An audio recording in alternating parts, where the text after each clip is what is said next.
Good day, all you dwellers on the threshold, which is all of us, isn't it? It's cold in my house at the minute, so that's why I've got my silly hat on, and I've got my glasses on because I'm blind. Well, I'm not blind, actually. I just need them to read. So, any of you who know me fairly well might have known that recently my father died. In fact, he died 3 weeks ago on Monday. So on the 13th, I might have the dates right. On the 13th of January. It was an amazing event, a sad event, obviously, but also one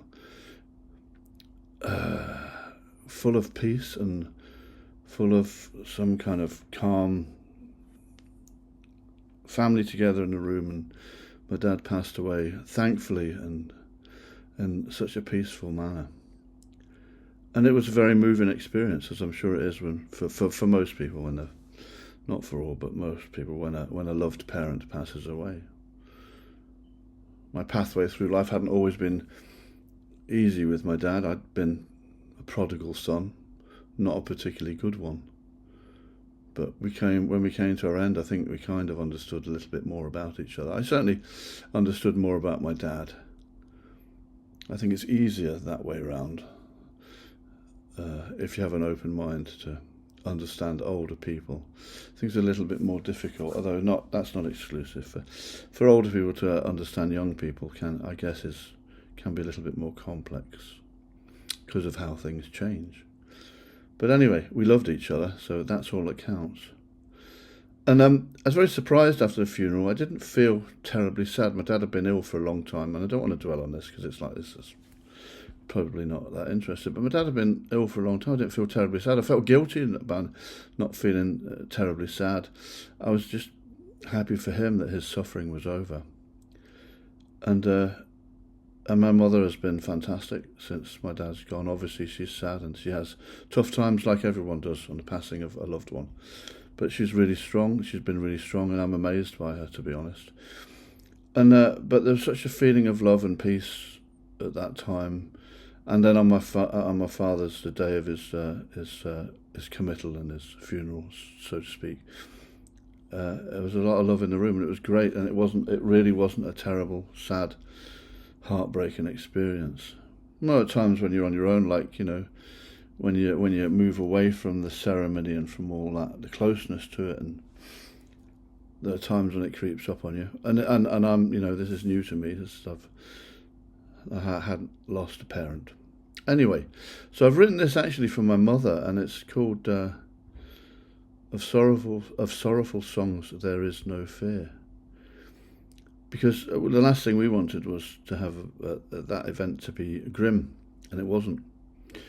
And it was fantastic. And there's some things that can't be taken from you.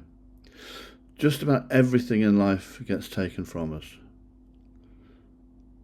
But that little thing that's you and inside and yours, and that's formed through love, that can never get taken from us, even by death. And who knows what's on the other side. I know what I think, but I've got the humility to know that what I think might not be bloody right. So this is called Of Sorrowful Songs There Is No Fear, and it's for my mum, whose name is Marlene. Her name was Marlene Fox. She married my dad and became Marlene Moore. And she's still around. A face as smooth as glass that time has fallen from. Tracts of tears have passed, the weight of years moved on.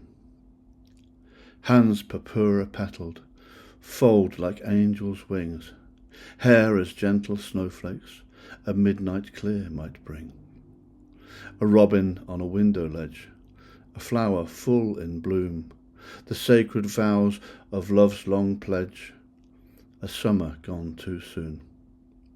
And yet the song we hear is light, it lifts the leaden heart, for dark with all its fearful night can ne'er two lovers part.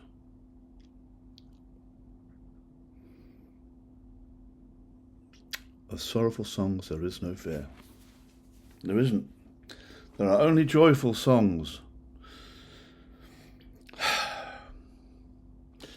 Now, the last line of that, can ne'er two lovers part. Now, some might say that's stolen, but here's the thing. I didn't steal it, but I knew when I wrote it, I thought, I bet you Burns wrote something like that. Because I know what a big, soft, romantic, gallivanting playboy he was. And so I put it in, and I looked at it, and sure enough, he'd done it. So I'm not going to offer him a line, say thank you very much, because I thought of that myself. Maybe deep in my subconscious, I didn't. I honestly, I just wrote it and I thought, Burns must have written that, because I would have done if I was Rabbi. And being a son of Ayr, just down the road from Alloa, Speyside whiskey, this. Who knows? Anyway, I'll toast my dad with that. And this isn't an advert. I got it free when I bought a bottle. I've got 1,000 hats and 1,000 masks. Anyway, yes, of sorrowful songs there is no fear. You can lift them up and make them joyful, huh? For dark with all its fearful night, can ne'er two lovers part. That'll do for me. Be good. Be nice to people, even people you don't like. If you can't do that, stay away from them. But no, be cool. Because being kind is cool. And I'm saying that to myself as well as I'm looking in my face now. Be kind, it's cool. Take care. Just do your thing. Have a good life. You only get the one, apparently. TTFN, folks.